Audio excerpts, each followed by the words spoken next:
Halo semuanya, perkenalkan kami kelompok yang beranggotakan Arfi Irkas Maulana, Yupianto, Nur Irfansyah, dan Hairudin Syah.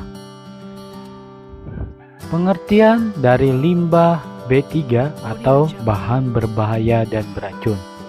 Limbah B3 adalah setiap limbah yang mengandung bahan berbahaya dan beracun yang karena sifat dan konsentrasi atau jumlahnya, baik secara langsung maupun secara tidak langsung dapat merusak lingkungan atau membahayakan manusia. Dampak dari B3 untuk manusia sendiri adalah bisa menyebabkan keracunan maupun bisa menyebabkan kematian.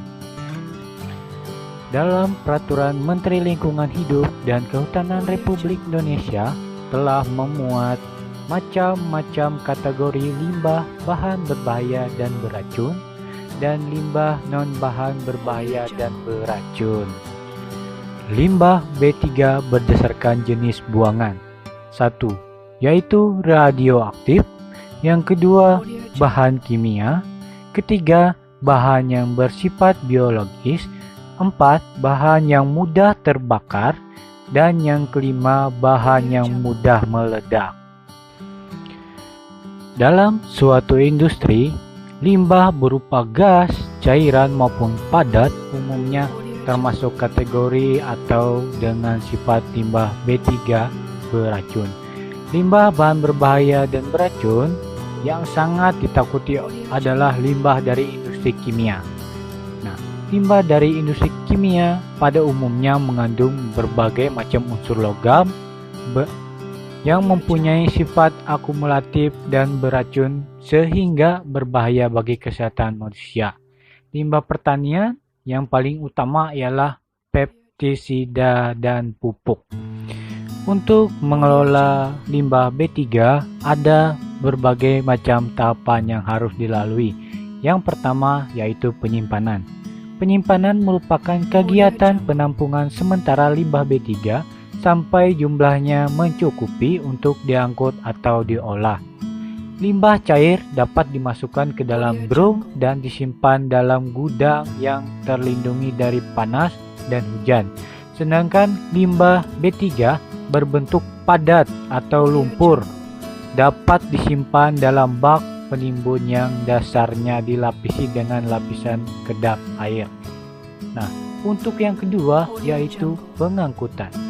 Apabila tidak ditangani di tempat, limbah B3 diangkut ke sarana penyimpanan atau pengelolaan akhir dengan menggunakan sarana pengangkutan seperti truk, kereta api, ataupun dengan menggunakan kapal.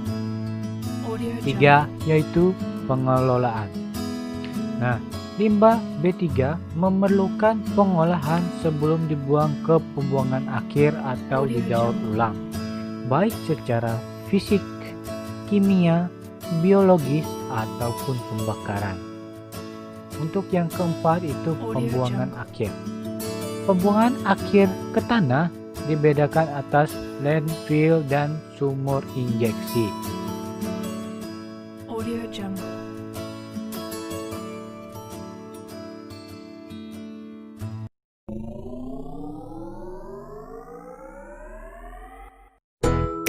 Limbah gas. Limbah gas merupakan kehadiran satu atau lebih substansi fisik, kimia, atau biologi di atmosfer dalam jumlah yang dapat membahayakan kesehatan manusia, hewan, dan tumbuhan, mengganggu estetika dan kenyamanan, atau merusak properti. Jadi, di sini saya akan menjelaskan tentang pengelolaan limbah gas yang ada di pabrik pakan ternak. Salah satu masalah lingkungan yang umum ditemui di pabrik pakan ternak adalah emisi berupa kulit ari jagung, bahan baku produksi, gas biogenik CO2, nitrogen oksida, sulfur oksida, dan amonia. Karakteristik limbah ini berukuran mikro, ukuran terdiri atas partikel-partikel yang dapat dilihat.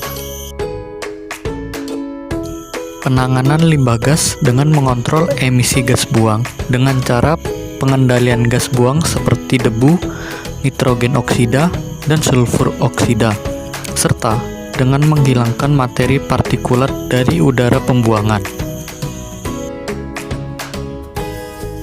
Untuk penanganan limbah ini, kami mendesain alat yaitu biofilter.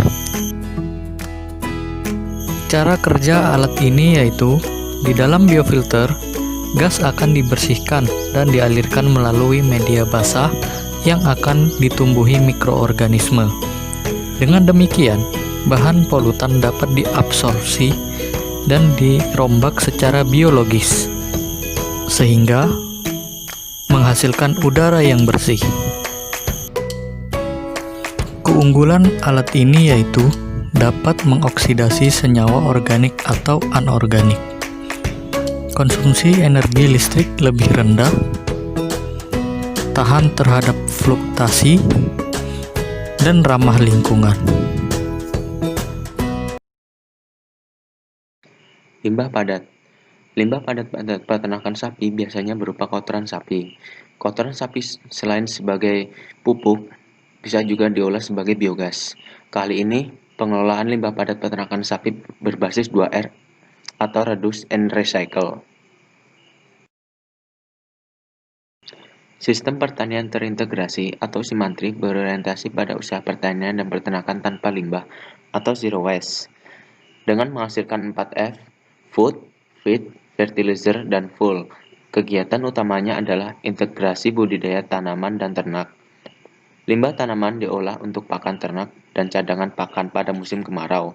Selain itu, limbah padat ternak atau feses diolah menjadi biogas atau pupuk organik. Pengolahan biogas. Kotoran ternak sapi atau feses sapi bisa dimanfaatkan sebagai biogas. Biogas merupakan penguraian kotoran hewan oleh mikroorganisme. Unsur-unsur gas yang terbentuk dari penguraian tersebut adalah karbon dioksida 30-40%, hidrogen 1-5%, metana 50-70%, uap air 0,3%, nitrogen 1-2%, dan hidrogen sulfat sebagai endapan. Gas metana sebagai unsur terbesar dapat dimanfaatkan untuk memasak dan pemanas atau brooding. Alat yang paling penting dari instalasi biogas adalah digester, yang berfungsi untuk menampung gas metan hasil proses bahan-bahan organik oleh bakteri. Jenis digester yang paling baik digunakan adalah model continuous feeding, di mana pengisian bahan organiknya dilakukan secara berlangsung atau berkelanjutan setiap hari. Berikut adalah skema pengolahan biogas. Pertama-tama, kotoran sapi atau feses sapi ditampung pada bak pengaduk. Dari bak pengaduk, feses sapi dialirkan ke tangki digester. Pada tangki digester ini terjadi fermentasi selama 48-72 jam dan terbentuk gas metan. Gas metan yang terbentuk lalu dialirkan pada kompor atau pemanas. Lalu ampas yang terdapat pada bak digester tersebut bisa dimanfaatkan sebagai pupuk atau kompos. Teknik pembuatan biogas. Pertama-tama yang dilakukan adalah pengisian lumpur aktif dalam biodigester sebanyak 20%, kurang lebih 2 meter kubik. Selanjutnya, ditambahkan limbah kotoran sapi sebanyak 50%, sedangkan 30% digunakan sebagai penampung biogas yang terbentuk. Pengambilan data produksi biogas dilakukan selama 24 jam dengan ulangan 3 kali atau sampai 72 jam menggunakan plastik dengan ukuran 6 meter kubik.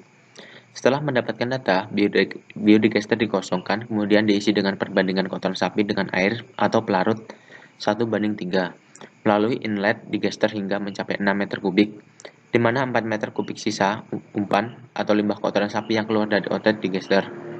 Sisa umpan masuk ke dalam bak terbuka tanpa penutup atau penampung biogas.